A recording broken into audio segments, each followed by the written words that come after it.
Okay, hello YouTube. Today we're going to be taking a look at Game 1 of the World Championship match between Ian Nepomniachtchi and Magnus Carlsen. And before we go any further, if you like content like this and you want to see more of it, please hit that subscribe button and please click on your notification icon. So the game starts out e4, e5, so Ian Nepomniachtchi has white, Magnus Carlsen has black. Ian Nepomniachtchi goes for a Ruy Lopez, and then Magnus Carlsen does what most people on the GM level do here. He pushes a6, and after b5, bishop b3, he plays castles kingside, and he is basically just threatening to play a martial attack, which is just kind of standard fare on the GM level. If you watched my video on if you play e4, e5, you should be playing the martial attack. That video pretty much explains why. So Ian Nepomniachtchi does what just about everybody does here. He plays an anti-martial system. He plays probably the most popular one, h3, which is basically just trying to get back to the main line. This is aimed against the marshal with d5, basically the idea being that white still has access to the c3 square with his knight, allowing him to develop quickly in case black goes ahead and decides to play d5 and sacrifice this pawn on e5. And those positions are supposed to yield white a major advantage. He's supposed to be able to consolidate his pawn very easily in those cases. So then Magnus plays a move that hasn't really been seen a whole lot on the GM level, but I wouldn't call it non-theoretical. As a matter of fact, neither player did anything particularly creative for quite a while. Magnus played the move knight to a5, which is a move that isn't really played on the GM level, but it is a move that has been played. It is actually a theoretical move. The idea is to go after the bishop pair at the expense of the e5 pawn, and basically just kind of play a martial gambit anyway. It's to play a martial gambit-esque type position where you sacrifice to the e5 pawn, and in exchange for it you get the bishop pair and you get some lasting pressure. So they both just continued down the path that everybody has continued down in this position. White went ahead and grabbed the pawn, and then the rest of the moves here are almost kind of forced. If you're going to sacrifice a pawn for the bishop pair, you need to take your bishop pair. So knight takes b3, we have a takes b3, we have bishop b7, which again is the move that was played previously. It gets a tempo on this pawn on e4, and it's preparing to play the move pawn to d5 after white plays the obvious d3, which is really the only move. So d3, d5 going after the middle, e d5, queen d5. Again, we're not actually seeing anything new under the sun here. Black threatens mate on g2, and this kind of forces white's next reply, which again was nothing particularly brilliant. This is the move that's been played previously. Queen f3, just trying to exchange off the queens, and Magnus again plays the move that has been played previously here. He doesn't play bishop b4, he plays bishop to d6, just putting pressure on this knight on e5, and Ian Nepomniachtchi fairly instantly plays the move king f1, just kind of showing that he's still within his preparation. But to that extent, I think that the preparation of Magnus Carlsen was clearly more impressive here in the sense that Magnus, I think, definitely got his own way. I don't think this is something that was expected based on what I see here and based on what I've seen in the rest of this game. Ian Nepomniachtchi clearly thought that this line was a possibility. There was some preparation on it. The move king f1, though, is not anything new under the sun. It's a move that has been played previously with success in this position. So what I think happened is they thought this line was possible, so they quickly went through the variations that have been played previously. They did some computer checking, and they said, yeah, king f1 looks good. So if he does this, we'll go ahead and play king f1. So I'm thinking maybe 5 or 10 minutes of preparation happened here. Because after king f1, Carlsen played the move that had been played previously in this position. He plays the move rook fb8, which protects this bishop and threatens the move queen to e5. Which shouldn't have been a surprise, to be totally honest, because if they had looked this up on a database, and did the opening survey, which king f1 clearly shows that they did, they would have seen rook fb8 was next. So clearly they didn't think this was much of a possibility.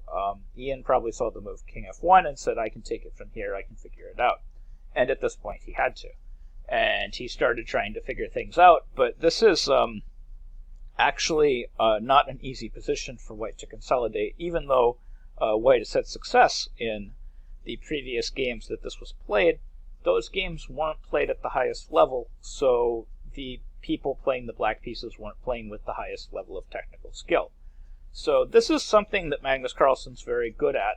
He's very good at playing lines that are lesser known, that have bad reputations, not because they're bad, but have bad reputations because players that aren't as technically skilled were playing them. You know, people like international masters, or even going all the way down to the master level.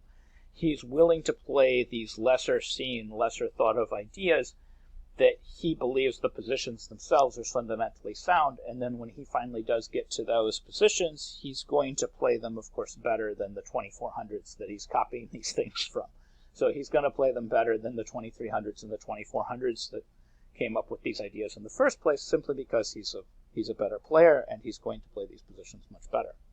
So we have rook fd8, and then we have the forced move queen d5, and at this point Ian Nepomniachtchi is already eating up the clock. We have knight takes d5, and then we have bishop d2, and he spent a ton of time on bishop d2, even though bishop d2 is, again, the move that had been played previously. This is what really suggests to me that Ian hadn't really looked at this, because we're not seeing some grandmaster level consolidation idea here. You know, if I were to take a look at this more closely, I would definitely seriously start considering moves like c3 instead of bishop d2, maybe going for c3 and d4 as quickly as possible to consolidate. I would spend a lot of time with that type of idea on an engine. But I don't think this was the main line that they were expecting, so I don't think a lot of time was put into this. So Magnus continues to play theory. He plays c5, which is again the move that was played previously. And then after knight f3, at this point I think maybe both players were on their own, but Magnus just proceeds to show that he understands the position much better than White does. He just starts putting his pieces on supernatural squares. But to be fair, at the highest levels, this position is probably just much easier for Black to play. Black is down a pawn, but in exchange for that pawn he has two bishops that are slicing across the board, and he has very easy control of open files and lines.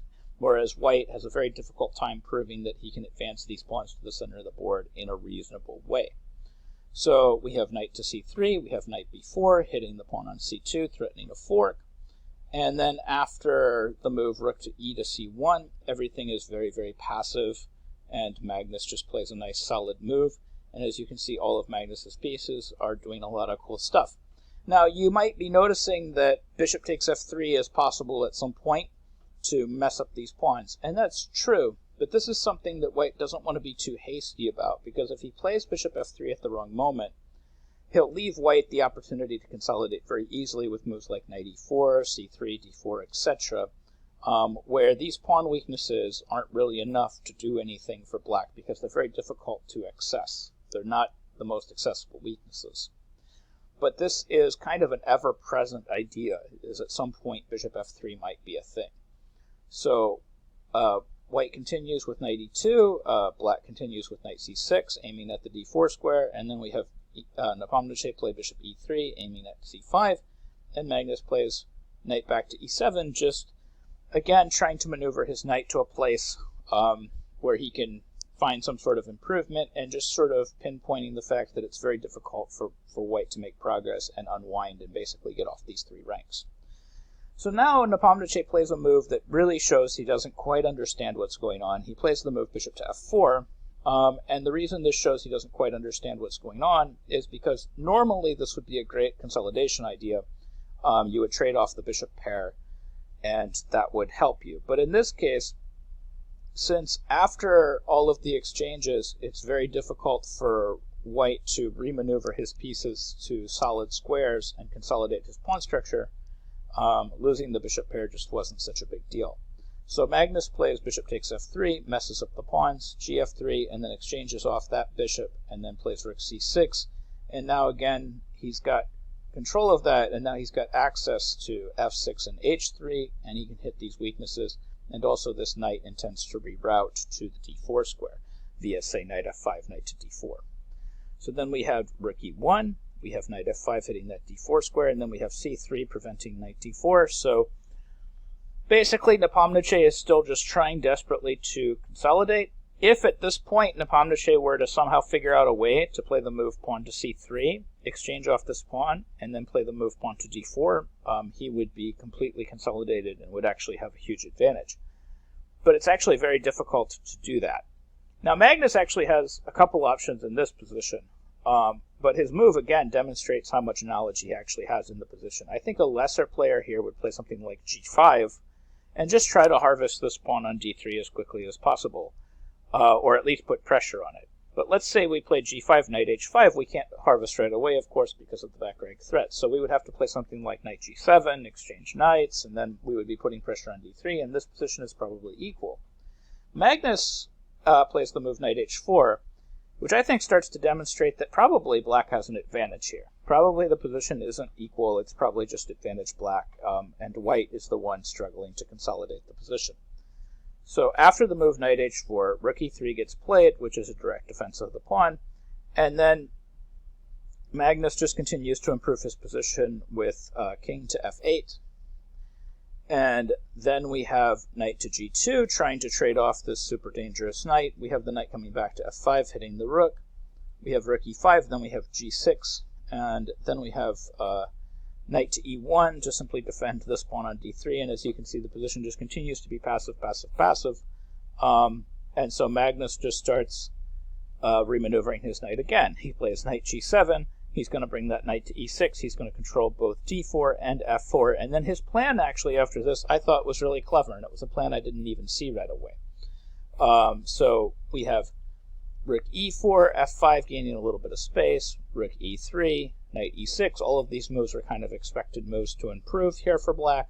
Knight to g2, and then b4. And I'll be honest, I didn't really see this idea. I think I was kind of locked in to the concept when I was watching the game that maybe we would try f4 at some point and go for this pawn. But Magnus's idea was pretty cool with b4. Number one, you can't really move this pawn because, of course, knight d4 is coming. But also, his idea was after king e2, he intended to move rook b8, which is basically getting his pawn back by force. He is intending to take, and then go after the b3 pawn, and even attempting to indirectly defend this pawn with a move like, say, rook b1 just isn't something to be recommended. The position's just getting a little bit too tight right now. So Ian does the only thing he can. He just goes ahead and gives the pawn back, and there we go. Now Magnus has the pawn back. So now it's really clear that black has an advantage. Not only does black have a little bit more space, black is not even down a pawn anymore. Black's not down material. So now I halfway just expected Magnus to continue to play this position phenomenally well and go on to win. The game continued king to c2, rook to b7, we had h4, king f7, and Magnus is doing what I've seen Magnus do time and time again, just playing these positions with perfect technique. We have rook on e to e1, we have king to f6, again just squeezing water out of this rock, knight to e3, and now here I got disappointed in Magnus. I think Magnus got kind of lazy. It was the 40th move, so he was probably just trying to make time control. But Magnus still has, in my mind, a very winnable position, at least for the likes of Magnus Carlsen, at least with what he's shown in the past. At this point, I think Magnus could have kept pressing with the move knight to f4. And this actually carries with it a really kind of acute threat. Like if white plays like random move, like say rook a4, attacking this knight, for example, playing rook a4 attacking the knight, there's this really cute sacrifice, rook to b2. And then after, say, king b2, we have knight takes d3, getting back our material with this clever little fork. So there's a lot of poison to the move knight f4. It's not just a great square for the knight, it's also a square that contains a little bit of poison. But I would expect the correct move here would be something like knight to c4, and then I would just expect black to play something like rook e7 and just kind of exchange rooks. So like say we have rook e7, king e7, and then we'll say something like rook to a4, and then knight g2 going after this pawn on h4, and black can just continue to press without kind of a draw in sight for white or any way to kind of get out of this mess in the near term for white. So this position would just be slight advantage black, and I would have every expectation that Magnus could possibly even go on to win. But instead of that, he played the move rook to d7, and this allowed kind of a cute kind of perpetual. because after knight to c4, threatening this fork, Magnus thought there was nothing better than rook e7. Again, the other option other than rook e7 would be rook maybe a7, just to avoid the perpetual. But at that point, I think black actually starts getting into a passive position, and then maybe it's even slight edge white. So at this point, I think rook e7 was actually the right decision. And then we have a repetition of moves. Knight e5 attacking the rook, and then we have to stay on the a6 pawn, so we have rook d6, knight c4, rook c6, knight e5, and then rook d6, knight c4, with repetition of moves, draw agreed. And certainly at this point, Nepomniachtchi should repeat moves. I think white's position is slightly worse at this point. He has less space. The weaknesses actually kind of even out, even though we have doubled pawns and an isolated pawn here. There's no clear majority on the king side. And you would think white's pawn structure would be at least fundamentally weaker, but in practice, the c5 pawn and the a6 pawn are just as weak as the f3 and d3 weaknesses. So the weaknesses should even out, but the fact is black has more space and has slightly better pieces, so it's probably slight edge black without the perpetual. So Ian Nepomniachtchi manages to hang on for the draw in this game, and that's game one. So my take on game one is, so far, Magnus Carlsen is in complete control of the match. He's dictating the pace. He's the one coming up with the novelties and surprises. And Nepomniachtchi is reacting, and he's surviving, but he's definitely getting caught off guard. I have a hard time figuring out who to cheer for in this match. It just so happens that Nepomniachtchi basically plays a carbon copy of my entire opening repertoire, so in that sense, I'm kind of cheering for Nepomniachtchi's repertoire. But I would say, on a chess player sense, I'm definitely cheering for Magnus as a player. He is a much better player, and he has a much broader understanding of the game of chess in general, I think, than Nepomniachtchi. So I'm kind of rooting for Magnus here in the match.